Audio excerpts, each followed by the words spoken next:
सोचिए आप नौकरी कर रहे हैं, रोज की तरह फैक्ट्री जाते हैं और सिर्फ एक बातचीत, एक धार्मिक बहस और आपकी जिंदगी छीन लेती है। 18 दिसंबर की रात बांग्लादेश के कपड़ा फैक्ट्री के बाहर एक 27 साल का युवक भीड़ के द्वारा पीट पीट कर मारा जाता है, निर्वस्त्र किया जाता है, पेड़ से लटका दिया जाता है और फिर जला दिया जाता है।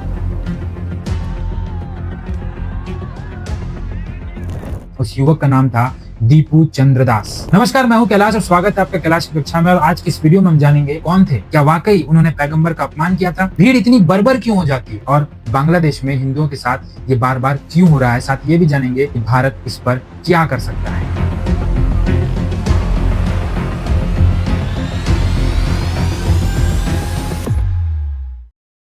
देखिए, दीपू चंद्रदास जिनकी उम्र थी 27 साल, बांग्लादेश के मैमनसिंह जिले के एक छोटे से गांव मोका मिया कांडा से थे। पिछले 2 साल से वो पायनर नेटवेयर लिमिटेड नाम की कपड़ा फैक्ट्री में क्वालिटी सुपरवाइजर के तौर पर वो काम कर रहे थे। उनका काम था सिले हुए कपड़ों की जांच करना। 12 घंटे की शिफ्ट हुआ करती थी। महीने की तनख्वाह थी करीब 12,500 टका, यानी अगर इंडियन रुपीस में बात करूं तो 9,000 रुपए।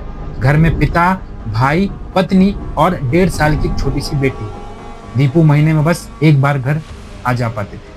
अब वो बहस की बात करते हैं जिसने सब कुछ बदल दिया। 18 दिसंबर शाम करीब 4 बजे फैक्ट्री के बाहर एक चाय की दुकान, कुछ कर्मचारी आपस में धार्मिक चर्चा कर रहे थे। न्यूयॉर्क टाइम्स की रिपोर्ट के मुताबिक बात शुक्रवार की नमाज और आस्था से जुड़ी हुई थी। इस दौरान दीपू ने कहा, अंधविश्वास तो हर धर्म में होते हैं। बस यहीं से माहौल जो है वो बदल गया। कुछ लोगों ने दीपू पर पैगंबर मोहम्मद के अपमान का आरोप लगा दिया, लेकिन कोई लिखित सबूत नहीं है, कोई रिकॉर्डिंग नहीं है, सिर्फ आरोप है और अफवाह है। झगड़ा बढ़ता है। फैक्ट्री मैनेजमेंट ने दीपू को पुलिस के हवाले करने के बजाय उनसे जबरन इस्तीफा लिखवाया। उसी समय शिफ्ट बदल रही थी। बाहर भीड़ बढ़ने लगी। रात करीब 8:45 को गुस्साए भीड़ ने फैक्ट्री का गेट तोड़ा। दीपू को घसीटते हुए बाहर निकाला गया।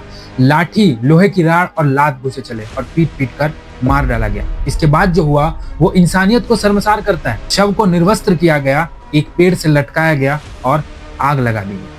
बात करते क्या दोषी थे दीपू। बांग्लादेश की पुलिस और रैपिड एक्शन बटालियन आरएबी खुद कह चुकी है कि दीपू पर पैगंबर के जो अपमान का आरोप अभी स्पष्ट साबित नहीं होता है।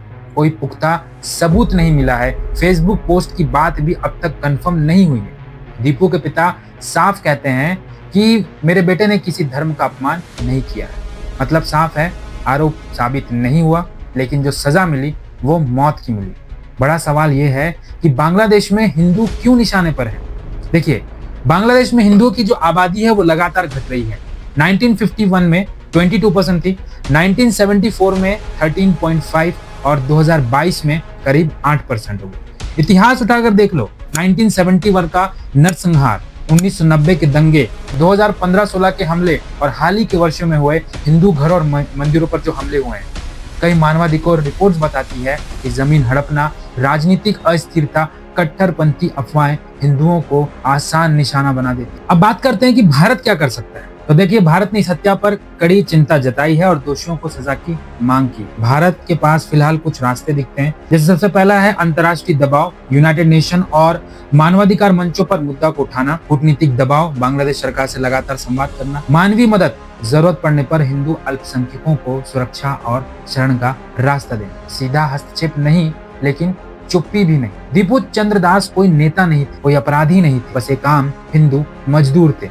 आज सवाल सिर्फ दीपू का नहीं है। सवाल है, क्या आस्था के नाम पर हत्या जायज हो सकती है और क्या दुनिया तभी जागेगी जब बहुत देर हो चुकी होगी। अगर आपको लगता है कि इंसानियत किसी धर्म से बड़ी है तो इस वीडियो को जरूर शेयर करें और ऐसे ही वीडियोस के लिए मेरे चैनल को सब्सक्राइब करना ना भूलें।